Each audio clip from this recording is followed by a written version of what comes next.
My name is Zana. Welcome to Sleep Tight Stories.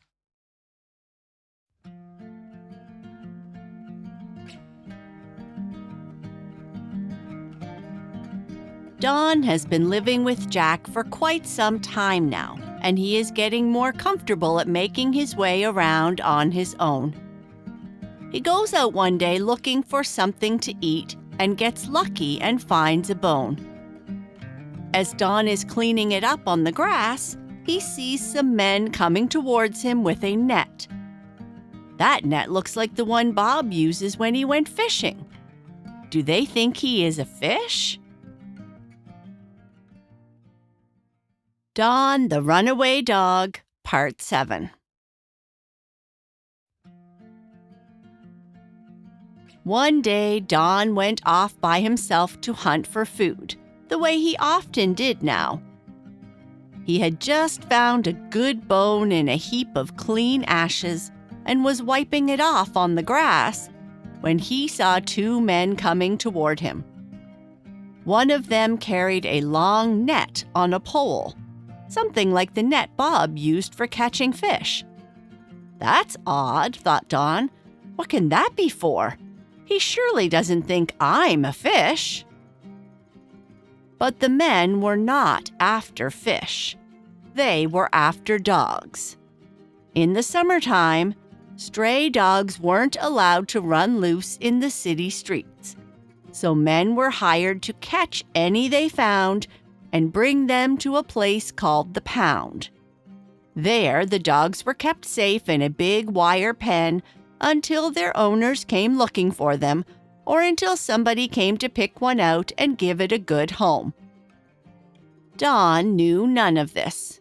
He only felt somehow that he was in danger. He turned and ran faster than ever.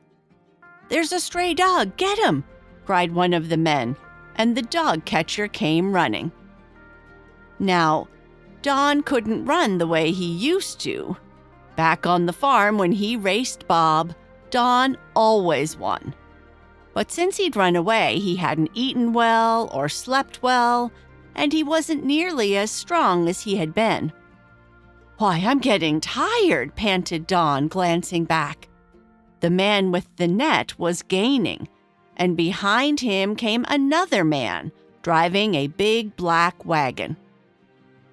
Don ran on, his tongue hanging out, his breath coming in gasps.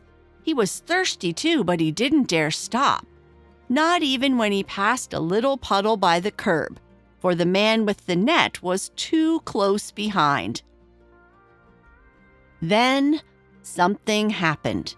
He stepped on a sharp bit of glass in the road, and it cut his paw. Not deeply, but enough that it hurt to run on. He had to go on 3 legs, slower and slower. "Now you can get him," called the man on the wagon. Don tried his best, but it was no use. The net came down over him, and in a moment he was all tangled up in it and could not get loose. The man lifted him and set him in the back of the wagon. There were a good many other dogs in the wagon already, and they set up a great barking and grumbling when Don was put in among them. "Who's this crowding in now?" growled one. "Weren't we packed tight enough as it was?" grumbled another. "I'm sorry," said Don politely. "I didn't come of my own accord. I was—" "Caught in the net. I saw you," piped up a little white poodle in the corner. "You couldn't help it." "That's just it," said Don, glad that one dog at least seemed friendly. The wagon rumbled on to the pound, and there the dogs were led out into a wide yard, fenced all around with wire. There were dogs of every kind, big and small, some nice and some not so nice. A great many of them snarled and squabbled, and it was not a happy place at all. The little white poodle stayed close by Don, and it was a good thing, too, for a big, rough dog came over and tried to nip him. "Here now, you leave him be," growled Don, stepping in front.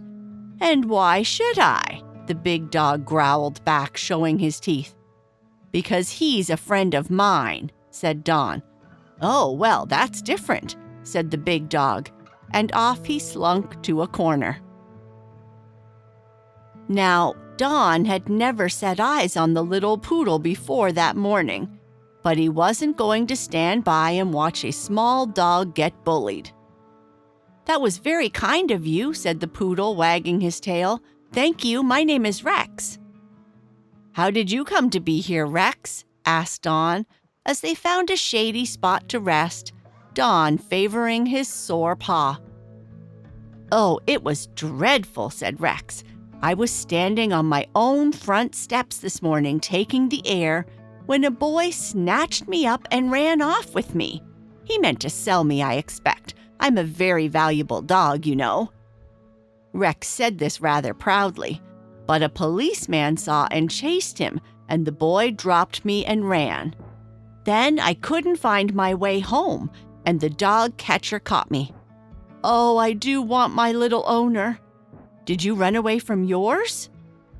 "I did," said Don, "but not because anyone was unkind. My boy Bob was as good to me as could be. I only wanted adventures." He sighed. "Oh, I've had plenty now. I wish I'd never left the farm." "Have you hurt your foot?" asked Rex, noticing Don's limp. "On some glass when they were chasing me." "Oh, that's too bad. If you were at my house, my little girl would put salve and a soft rag on it, and it would be well in no time," said Rex. "She's sure to come for me, and when she does, perhaps she'll help you too." "I couldn't expect that," said Don, but it was a kind thought, and it warmed him. It was not a nice place, the pound. The only water was warm and none too clean, standing all day in the sun, and there was hardly anything to eat. When a few scraps were tossed in, the big fierce dogs got them all, and little Rex and Don got none. "I'm so hungry," Rex whined. "I should love some chicken bones, wouldn't you, Don?" "I'd be glad of a dry crust," said Don. "Do you have a blue silk cushion to sleep on at home?" Rex asked him once. "No," said Don. "I had clean straw in my kennel. I like that better than any cushion." "Oh, I couldn't sleep on straw," said Rex with a little shudder. "But then, I've always had the best of everything. What I miss most is my own little water dish and the cool, clean water in it." Don thought that even the warm, muddy water of the pound would taste fine out of a clean white dish, but he was too polite to say so. Day after day went by. Don's foot slowly healed, but no one came. He and Rex watched other dogs get claimed and led happily away, but Bob didn't know where Don was, and Rex's little girl never thought to look in such a place for her pampered pet. "Those were happy days on the farm," Don sighed over and over, "and I never knew it." He even found himself missing the hole in the lumber pile and his shaggy friend Jack, who had shared his last bone and gnawed the tin can off his tail. Jack, at least, had been luckier than Don, for the dog catcher had never caught him. Don hoped he was getting along all right, somewhere out there in the big city. Then, one afternoon, good luck came at last. The gate of the pound swung open, and in walked the dog catcher, and with him a man and a little girl. "Some stray dogs here," said the pound keeper. "Maybe yours is among them, little miss." Rex took one look and gave such a joyful bark and wagged his tail so hard that Don asked, "What is it?" "It's my little girl. She's come," cried Rex, and he raced across the yard. "Oh, father, here he is. Here's my own Rex," the little girl cried, and she scooped him up, dirty as he was, and hugged him close. "I found him at last." "So that's your dog," said the pound keeper. "Yes. Oh, Rex, look how thin you are, and you need a bath," said the girl, whose name was Alice. Her father reached down and patted Rex on the head. Don watched from the shade, and his tail drooped. He was glad for Rex, truly glad, but it was hard, too, to see his one friend about to be carried off to a warm home while he was left behind. "Goodbye, Rex," he thought. "I won't forget you." Alice started for the gate with Rex in her arms. But that did not suit Rex one bit. He squirmed and wriggled until she had to set him down. "Why, Rex, what is it? Don't you want to go home away from this place?" "Ruff, ruff," barked Rex, which meant, "Of course I do, but I'm not going without my friend." And he trotted straight back to Don and stood close beside him. "Look, Father," said Alice, "I do believe Rex wants us to take that big dog too." "It does look that way," said her father. "I expect this fellow was kind to him in here." Rex took hold of the shaggy hair on Don's leg and tried to tug him toward Alice. "Oh, Father, please, could we?" begged Alice, patting Don's big head. Don looked up at her with his kind brown eyes. "Well, he's a good deal too big for the house," said her father with a laugh. "He'd have to live out in the stable with the horses, but yes, all right, we'll take the big dog too." "I'm glad of it," said the pound keeper. "He looks as though he came from a good home once. I was sorry to have to bring him in." So Don was led out of the pound at once, walking beside the man while Alice carried Rex. Outside stood a big automobile. Alice and her father had come in it. "Are we really going to ride in that?" asked Don. "I've never been in one, though one nearly ran into me once." "Of course," said Rex grandly. "I hardly ever walk anywhere. Jump in."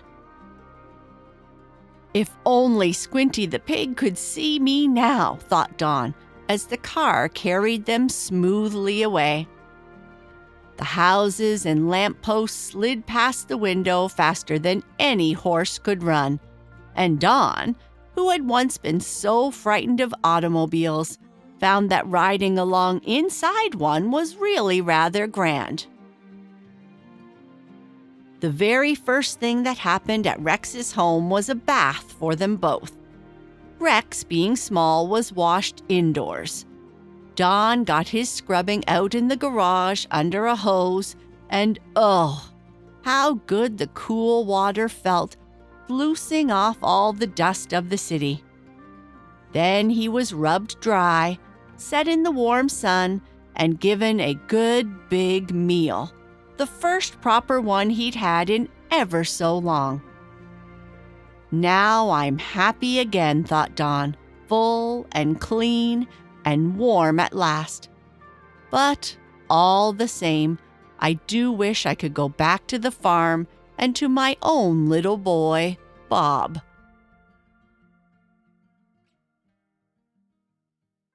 And that is the end of this part. Good night. Sleep tight.